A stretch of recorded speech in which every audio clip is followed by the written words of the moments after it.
Israel అనే దేశము 1948లో స్థాపించబడింది.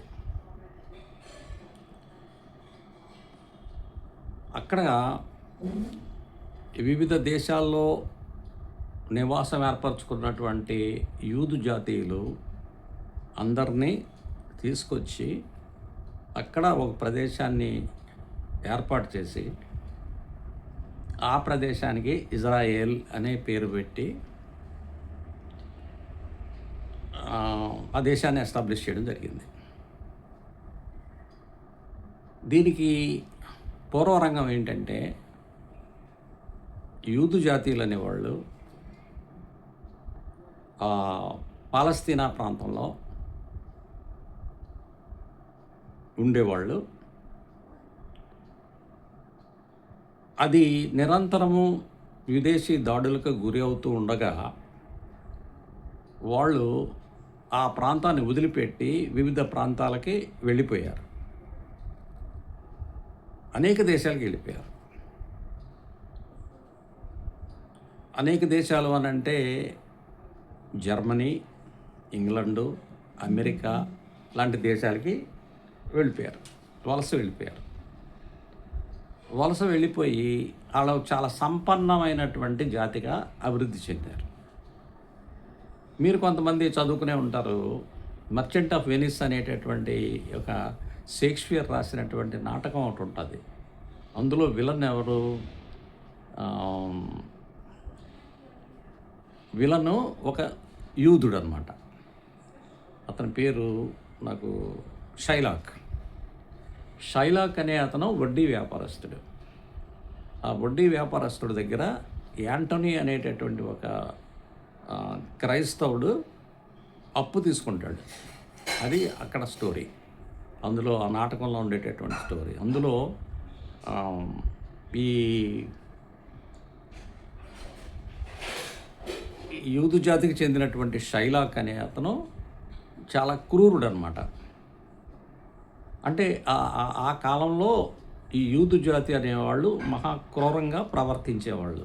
ఎందుకంటే వాళ్ళు బాగా సంపన్నులుగా ఉన్నారు, వ్యాపారం చేసేవాళ్ళు. వాళ్ళు వ్యాపారం చేయడం మూలంగా వాళ్ళందరూ బాగా సంపన్నులయ్యారు. సంపన్నులయ్యి అనేక దేశాల నుంచి వాళ్ళని తరిమి కొట్టేవాళ్ళు, యూదు జాతీయుల్ని తరిమి కొట్టేవాళ్ళు. అది ఎంతవరకు పోయింది అని అంటే, యూదు జాతి అంటే ఒక రకమైన ద్వేషం ప్రబలింది ప్రపంచంలో. ఆ ద్వేషం ఎంతవరకు పోయింది అని అంటే, హిట్లరు రెండో ప్రపంచ యుద్ధ కాలంలో 60 లక్షల మంది యూదుల్ని చంపేశాడు. నిర్దాక్షిణ్యంగా చంపేశాడు. గ్యాస్ ఛాంబర్స్ అని అంటారు. ఆ గ్యాస్ ఛాంబర్స్లో పెట్టి వాళ్ళకి పాయిజనస్ గ్యాస్ పంపించి వాళ్ళని చంపేశాడు. అది పోలాండ్లో ఉన్నటువంటి యాష్విగ్ అనేటటువంటి ఒక ప్రాంతంలో ఈ యూదుల కోసం ప్రత్యేకంగా కొన్ని నిర్మాణాలు చేసి అక్కడికి పంపించి అందుట్లో చంపేశారు. దాని మీద చాలా సినిమాలు వచ్చాయి, పుస్తకాలు వచ్చాయి, అనేకమైనటువంటి కథలు అన్నీ వచ్చాయి. అది చాలా దారుణమైనటువంటి ఒక పరిస్థితిగా మనందరికీ తెలిసిన విషయమే. రెండో ప్రపంచ యుద్ధంలో యూదులని చంపేసేయడం ఒకటని దాన్ని జినోసైడ్ అంటారు. అంటే పర్టికులర్గా ఒక జాతిని లేకుండా చేసేయాలి అనేటటువంటి కార్యక్రమాన్ని, లేకుంటే ఆ చర్యని జినోసైడ్ అంటారు. ఈ విధంగా జినోసైడ్ హిట్లర్ చేశాడు. హిట్లరు ఆ విధంగా చంపేసినప్పుడు అంతేకాకుండా రెండో ప్రపంచ యుద్ధంలో సుమారుగా 10 కోట్ల మంది ప్రజలు సైనికులు అందరూ చనిపోయారు. 10 కోట్ల మంది. అందులో ఇంచుమించు రష్యాలోనే 3 కోట్ల మంది చనిపోయారు, రష్యన్లు. చైనీయులు 2 కోట్ల మంది చనిపోయారు. ఇంకా మిగిలిన వాళ్ళు అంటే పోలాండ్ వాళ్ళు, లేకపోతే ఫ్రెంచ్ వాళ్ళు, ఇంగ్లాండ్ వాళ్ళు, వీళ్ళు. ఈ రెండో ప్రపంచ యుద్ధం వలన ఈ ఐరోపా దేశాలు అన్నీ నష్టపోయినాయి. అటు ఇంగ్లాండు నష్టపోయింది, ఇటు జర్మనీ నష్టపోయింది, ఫ్రాన్స్ నష్టపోయింది, ఇవన్నీ నష్టపోయినాయి. మనలాంటి దేశాలకి స్వతంత్రం రావడానికి అనుకూలమైనటువంటి పరిస్థితులు కూడా ఏర్పడ్డాయి. భారతదేశం అంటే ఇంగ్లాండు పరిపాలనలో ఉన్నటువంటి అనేక వలస దేశాలకి స్వతంత్రం రావడానికి అదొక కారణం అయ్యింది. అదొక కారణం కూడా అయ్యింది. సో ఈ నేపథ్యంలో ఈ యూదు జాతీయులు అంటే ఒక రకమైనటువంటి అయ్యో పాపం ఇంతమందిని చంపేశారే అన్యాయంగా అనేటటువంటి ఒక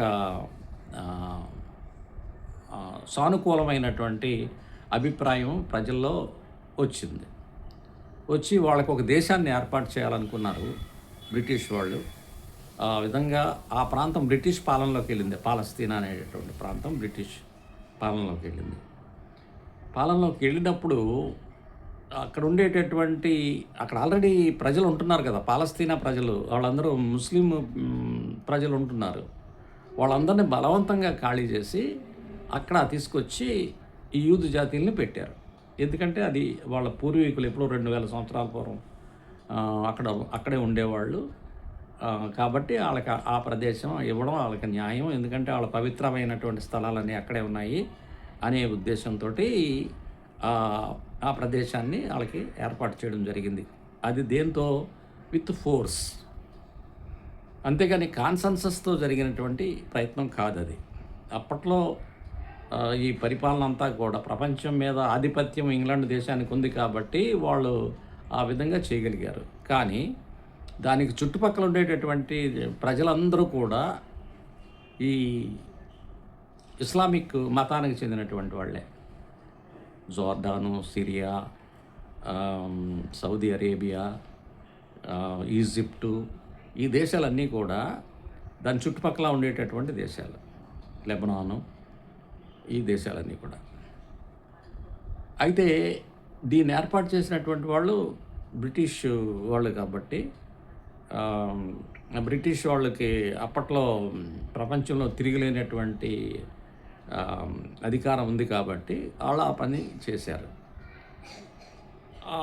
ఆ పని చేసినప్పుడు అక్కడ ఉండేటటువంటి ప్రజలు మరి మమ్మల్ని మాకు ఇల్లు వాకిలు లేకుండా చేయడంలో న్యాయం ఏముంది అని చెప్పేసి వాళ్ళు తిరగబడ్డారు. సో ఆ విధంగా తిరగబడినటువంటి సమస్యే ఈనాటి పాలస్తీనా ఇజ్రాయెల్ సమస్య. సో పాలస్తీనా ప్రజలకి ఒక సముచితమైనటువంటి న్యాయం చేయకుండా, న్యాయబద్ధమైనటువంటి ఇది చేయకుండా కేవలము ఇజ్రాయెల్ అనేటటువంటి దేశాన్ని ఏర్పాటు చేయడం అనేది ప్రపంచ దేశాలు ఎవరు కూడా దాన్ని సమర్థించడం లేదు. భారతదేశం కూడా ఎప్పుడు సమర్థించలేదు.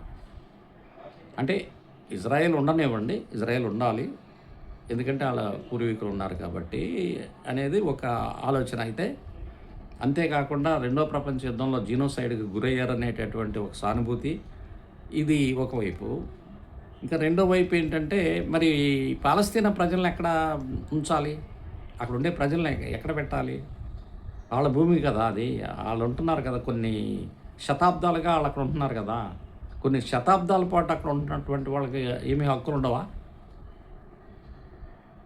మరి అప్పుడు అమెరికా వెళ్తున్నారు మనవాళ్ళు, అమెరికా వెళ్ళి గ్రీన్ కార్డు తెచ్చుకుంటున్నారు. గ్రీన్ కార్డు తెచ్చుకుని ఆ తర్వాత సిటిజన్షిప్ తెచ్చుకుంటున్నారు. మరి పౌరులు అని చెప్పి చెప్పుకుంటున్నారు కదా. ఈ అమెరికా చరిత్ర అంతా కలిపితే ఎన్నాళ్ళ చరిత్ర అది?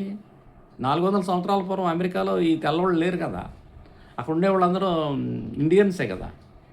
ఇండియన్స్ అంటే నేటివ్స్, అక్కడ ఉండేటటువంటి ఆదివాసీలు కదా. అక్కడ ఉండే ఆదివాసీలకి చెందుతుంది అమెరికా, తెల్లవాళ్ళకి చెందదు కదా. మరి వీళ్ళందరూ ఖాళీ చేసి రావాలా అని అంటే మనం ఎలా ఉంటుంది? అక్కడ ఉండే తెల్లవాళ్ళది కాదు ఇది, అక్కడ ఉండేటటువంటి ఆదివాసులు అది ఆ దేశము. కాబట్టి తెల్లోళ్ళు నల్లోళ్ళు అందరూ కలిపి అక్కడి నుంచి బయటికి పొండరా అబ్బాయి అంటే ఎలా ఉంటుంది? సో ఈ వాదానికి అంతం ఉండదు. ఎవడు బలంగా ఉంటే ఇక ఆడిదే రాజ్యం. మన దేశంలో చూస్తున్నాం కదా. మన దేశంలో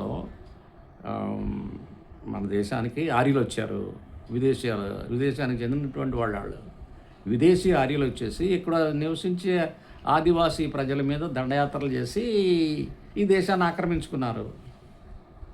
ఆర్యులందరూ తరిమేయాలా? సరే, ఆ తర్వాత వచ్చిన ముస్లిమ్స్ వచ్చారు. ముస్లిమ్స్ అందరిని తరిమేయాలా? ఇలాగా ఇలాగ సిద్ధాంతాలు తీస్తే చాలా ప్రపంచంలో అసలు చాలా సమస్యలొచ్చేస్తాయి. ప్రపంచ శాంతికి భంగం ఏర్పడుతుంది. కాబట్టి మనం వాటిని చర్చల ద్వారా ఆహ్, సామరస్యపూర్వకంగా పరిష్కారం చేసుకోవడం అనేదే న్యాయమైంది. ఆ విధంగా ప్రపంచానికి శాంతి కలిగించడానికి అవకాశం ఉంటది. అలా కాకుండా కొంతమంది అసలు ఈ యూదు జాతీయుల్ని ఇక్కడ ఉండడం ఏంటి అనేది ఒక వాదం. అసలు ఈ ముస్లిమ్స్ ఇక్కడ ఉండడం ఏంటి అనేది ఇంకొక వాదం. ఇలాంటి రకరకాల వాదాలను పెట్టుకొని వాళ్ళకి శాంతి లేకుండా చేసుకుంటున్నారు. ప్రపంచానికి కూడా శాంతి లేకుండా చేసుకుంటున్నారు. దీనికి బాగా సమర్థిస్తున్నది అమెరికా దేశం. కారణం ఏంటంటే అమెరికా దేశమే యూదుల చేత నడిపించబడుతున్నటువంటి దేశం. అమెరికాలో అత్యంత సంపన్నమైనటువంటి వాళ్ళు ఎవర్రా అంటే యూదులు, జ్యూస్. ఈ ఇజ్రాయెల్ దేశానికి కావాల్సినటువంటి ఆయుధ సంపత్తినంతా సమకూర్చేవాళ్ళు అమెరికా వాళ్ళు, అమెరికాలో ఉండేటటువంటి యూదులు. సో వాళ్ళు చెప్పినట్టుగా ట్రంప్ వింటాడు, ఒబామా వింటాడు, లేకపోతే బుష్ వింటాడు. ఎవడైనా వాళ్ళు చెప్పినట్టే వింటారు. ఎందుకంటే వాళ్ళు చాలా బలమైనటువంటి, ఆర్థికంగా చాలా బలంగా ఉన్నటువంటి ఒక వర్గం అది. ఆ విధంగా వాళ్ళు ఇక్కడ ఉండేటటువంటి మిడిల్ ఈస్ట్ మీద పెత్తనం సాగిస్తూ ఉన్నారు. కానీ ఎవరికైనా న్యాయంగా అనిపించాల్సినటువంటి అంశాలు ఏంటి? పీస్ఫుల్ కో ఎగ్జిస్టెన్స్. మనము వాళ్ళని వీళ్ళని ఇద్దరిని సమానంగా చూస్తూ వాళ్ళని శాంతియుతంగా బతకంటరా బాబు అని చెప్పాల్సినటువంటి దానికి బదులుగా ఒక వర్గానికే వైపే మనం ఉన్నట్లయితే ఇంకా అక్కడ శాంతి నెలకొలే సమస్య లేనే లేదు. ఎందుకంటే అదంతా ఆ ప్రాంతం అంతా, మిడిల్ ఈస్ట్ ప్రాంతం అంతా కూడా ముస్లిమ్స్ జీవిస్తున్నటువంటి దేశాలు అవన్నీ. అదొక్కటి చిన్న భాగంలోనే ఈ యూదు జాతీయులు ఉన్నారు. సో చుట్టూ ఈ ముస్లిమ్స్ తోటి నిరంతరం పోరాటం చేయాల్సి ఉంటుంది వాళ్ళతో వైరుధ్యం పెట్టుకుంటే. అయితే యూదు జాతీయులకి వెనకాల నడిపించేది ఎవరు? వెనకాల నుండి నడిపించేది అమెరికా. సో అమెరికా బలమైన దేశం కాబట్టే అనేకమైన యుద్ధాలు 1948లో ఈ యొక్క ఇజ్రాయెల్ దేశం ఏర్పడినప్పటి నుంచి వాళ్ళు యుద్ధాల్లోనే ఉన్నారు. వాళ్ళు ఎప్పుడూ శాంతిగా లేరు. అక్కడ నైబర్హుడ్ కూడా శాంతి లేదు వాళ్ళకి. ఈ విధంగా ఇప్పుడు మొన్న లేటెస్ట్గా జరిపినటువంటి ఇరాన్ మీద, ఎక్కడ ఇరాను ఎక్కడ అమెరికా? ఇరాన్కి అమెరికాకి ఏంటి సంబంధం? ఇరాన్కి అమెరికాకి ఏం సంబంధం? అట్లాగనే ఇరాక్కిను అమెరికాకి ఏంటి సంబంధం? కువైట్కిను అమెరికాకి ఏంటి సంబంధం? ఆలోచించండి. కువైట్ని ఇరాక్ వాళ్ళు ఆక్రమించుకున్నారు. సో అదొక యుద్ధం. ఇరాక్లో ఏవో ఆయుధాలు తయారు చేస్తున్నారని చెప్పేసి ఇంకో యుద్ధం. లిబియాలో ప్రజాస్వామిక వ్యవస్థ లేకుండా చేస్తున్నాడు కల్నల్ గడాఫీ అని, అదొక యుద్ధం. ఈ యుద్ధాలన్నీ అమెరికాకే ఎందుకు ఈ బాధ? ప్రపంచంలో ఎన్ని దేశాలు ఉండగా.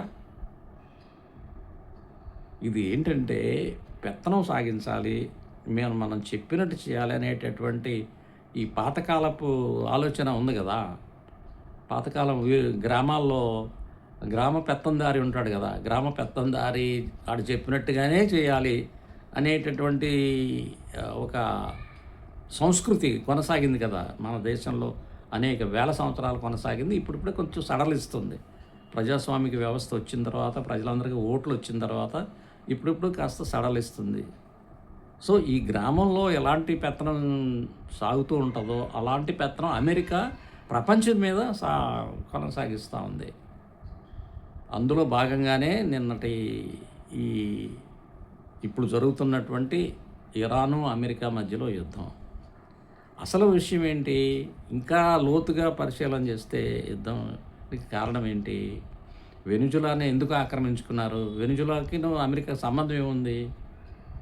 సంబంధం ఏం లేదు. అయినా వెనిజులా నుంచి ఆయిల్ సంపాదించాలని చెప్పేసి ఆ వెనిజులా దేశాన్ని ఆక్రమించుకున్నారు. వెనిజులా దేశాన్ని ఆక్రమించుకోవడం వలన లాభం ఏంటంటే వాళ్ళకి ఆయిల్ సరఫరాలో ఇబ్బంది ఉండదు. అంటే మిడిల్ ఈస్ట్లో యుద్ధం వచ్చినా కూడా మిడిల్ ఈస్ట్ ఆయిల్ రాకపోయినా వెనిజులా ఆయిల్ తోటి బ్రతకొచ్చు అమెరికా. కానీ అదే సమయంలో ఇండియాకి, చైనాకి, జపాన్కి, మలేషియా, ఈ south east Asian countries, southern Asia, south east Asia దేశాలకి కావలసినటువంటి ఆయిల్ మొత్తం కూడా ఈ మిడిల్ ఈస్టు, అది కూడా మహమ్మదీయ దేశాల నుంచి రావాల్సిందే. అంటే Iran, Iraq, Saudi Arabia, United Arab Emirates, Kuwait, ఇవన్నీ కూడా ముస్లిం దేశాలు.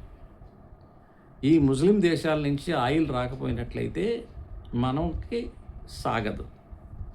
ఇంకొక అవకాశం ఏంటంటే ఇండియాకి ఆయిల్ కావాలి అని అంటే రష్యా దగ్గర నుంచి కొనుక్కునేవాళ్ళు కదా మొన్నటిదాకా.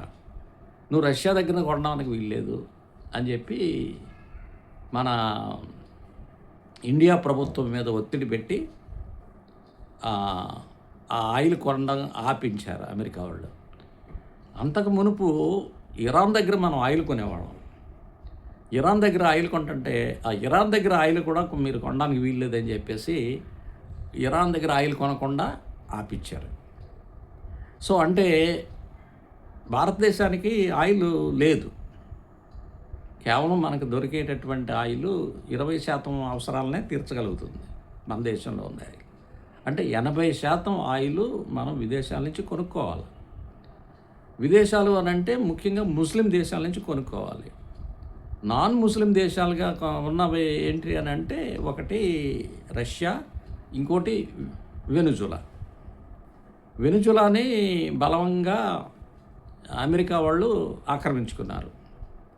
రష్యాని బలహీనపరచడానికి రష్యా మీద రకరకాలైనటువంటి ఒత్తిడులు పెట్టి ఆ దేశాన్ని బలహీనపరచాలని చెప్పేసి అనేక రకాల ప్రయత్నాలు చేస్తూనే ఉన్నారు. అది కొనసాగుతూనే ఉంది. అదేవిధంగా అదే సమయంలో చైనా అభివృద్ధి చెందుతూ మొదలుపెట్టింది. అప్పుడు దాకా చైనా పెద్ద బలమైనటువంటి దేశం కాదు, ఒక 50 సంవత్సరాల పూర్వంకి వెళ్తే. కానీ ఇప్పుడు అది బలమైన దేశంగా అభివృద్ధి చెంది అది ఛాలెంజ్ చేయగలిగేటటువంటి పరిస్థితి వచ్చింది. నీ లెక్క ఏంటి అనేటటువంటి పరిస్థితి వచ్చి వాళ్ళు ఏం చేశారు, దీనికి సమాంతరంగా అమెరికాకు సమాంతరంగా అమెరికా చేతిలో IMF ఉంది కదా, ఇంటర్నేషనల్ మానిటరీ ఫండ్ అని ఉంది కదా, వరల్డ్ బ్యాంక్ ఉంది కదా, ఈ రెండింటినీ కూడా కంట్రోల్ చేసేది అమెరికా.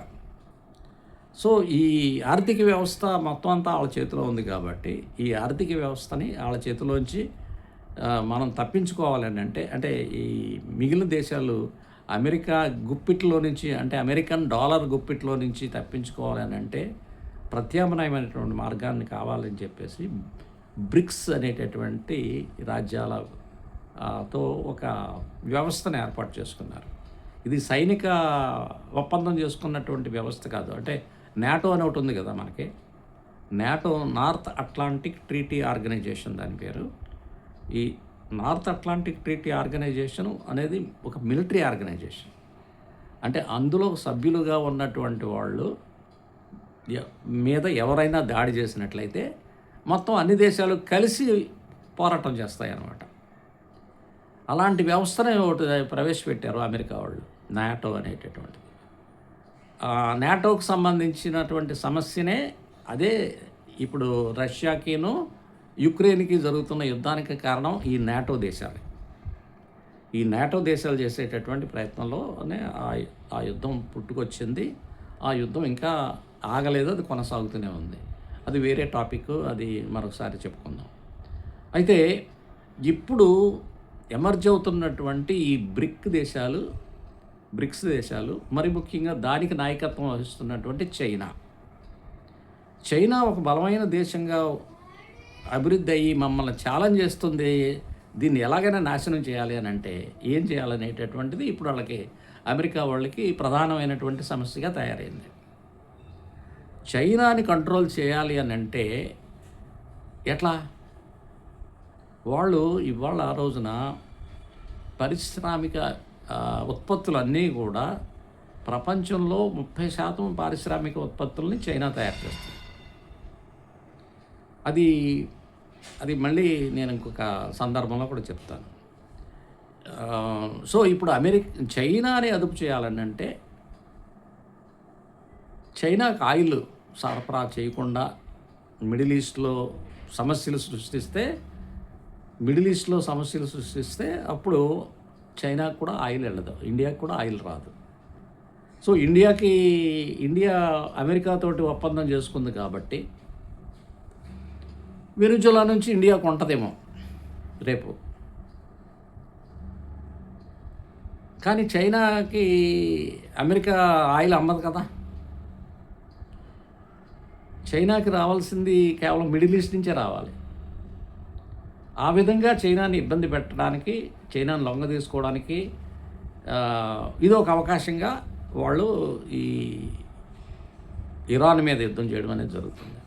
ఎందుకంటే ఇప్పుడు ఇరాన్ నుంచి వచ్చే ఈ ఆయిల్ ఉత్పత్తిలో అధిక శాతం చైనాకు ఉంటుంది. సో ఇరాన్ కనుక ఓడిపోయి అది అమెరికా చేతిలోకి వెళ్ళిపోతే చైనాకి ఆయిల్ సరఫరా చేసే అవకాశం ఉండదు.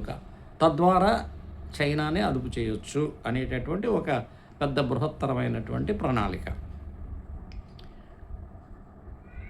సో ఈ చిన్న చితక యుద్ధాల్లాగా మనకు కనిపించే, చిన్న చితక కాదు, ఈ యొక్క అశాంతికి కారణాలు, అక్కడ యుద్ధాలకు కారణాలు ఇవన్నీ అక్కడ స్థానిక సమస్యలే అని మనం అనుకుంటాం. కానీ ఈ స్థానిక సమస్యలకే పరిమితమై లేదు. ఈ సమస్య చాలా దేశాలతోటి చాలా రకాలైనటువంటి సమస్యలకి దారితీస్తుంది. అందుచేత ఇప్పుడు మనం కోరుకోవాల్సింది ఏంటంటే ఖచ్చితంగా ప్రజలందరూ ఈ యుద్ధాన్ని వెంటనే ఆపాలి, శాంతి చర్చలు కొనసాగించాలి, శాంతియుత వాతావరణాన్ని ఏర్పాటు చేయాలి అని మనం కోరుకోవాలి. మనం అందరం కూడా ఈ ప్రపంచం మీద, ప్రపంచ ప్రజల మీద, ప్రపంచ దేశాల మీద కూడా ఒత్తిడి తీసుకురావాలని చెప్పేసి నేను కోరుకుంటున్నాను.